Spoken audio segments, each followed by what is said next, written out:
हाथरसमध्ये एका सत्संग कार्यक्रमात चेंगराचेंगरी झाली, ज्यामध्ये जवळपास 121हून अधिक जणांचा मृत्यू झालाय तर 100हून अधिक जण जखमी झालेत। तर या घटनेमुळे सगळा देश हादरलाय। भोले बाबा यांच्यासाठी आयोजित करण्यात आलेल्या सत्संगमध्ये ही भयावह घटना घडली आहे। पण हे भोले बाबा नेमके आहेत तरी कोण, पाहूया।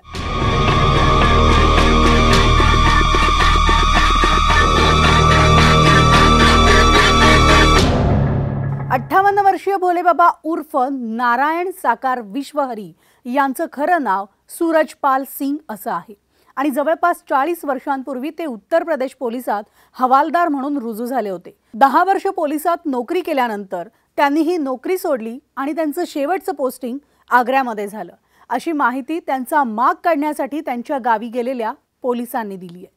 तर पोलिसाची नोकरी सोडल्यानंतर 90च्या दशकात त्यांनी हाथरसमधील त्यांच्या मालकीच्या जमिनीवर मोठा आश्रम बांधला आणि तिथं सत्संग सारख्या कार्यक्रमांचं आयोजन करण्यास सुरुवात केली। भोले बाबा हे नावही धारण केलं। आसपासच्या गावांप्रमाणेच इतर राज्यांमधून त्यांच्या आश्रमात मोठ्या संख्येनं लोक येऊ लागली। भोले बाबा हे विवाहित आहेत, पण त्यांना मूलबाळ नाही। त्यांच्या पत्नी माताश्री या नावानं ओळखल्या जातात आणि त्यांचं मूळ गाव बहादूर नगर आहे। तर 3 भावंडांपैकी ते दुसरे आहेत आणि त्यांच्या मोठ्या भावाचं काही वर्षांपूर्वीच निधन झालंय। तर धाकटा भाऊ अजूनही मूळगावी कुटुंबासोबत शेती व्यवसाय करतो। दरम्यान भोले बाबा यांनी 5 वर्षांपूर्वी त्यांच्या मूळ गावातून पलायन केल्याचा दावा बहादूर नगरचे सरपंच जफर अली यांनी केलाय। सूरजपाल सिंगनं 5 वर्षांपूर्वी आपलं गाव सोडलं आणि त्यांच्या विरोधात गावात काही कटकारस्थान शिजतंय या संशयातून त्यांनी आपलं गाव सोडलं।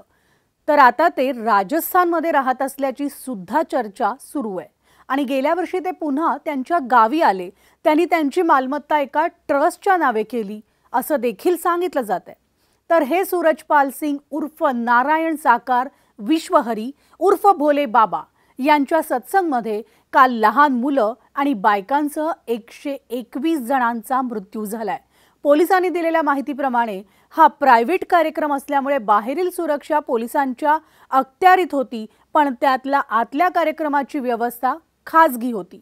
चेंगराचेंगरी का झाली याचा तपास अजून सुरू आहे आणि त्यामुळे आता याला जबाबदार नेमकं कोण हे समजण्यास अधिक वेळ लागेल। आमचा हा व्हिडिओ तुम्हाला कसा वाटला हे कमेंट बॉक्समध्ये जरूर कळवा।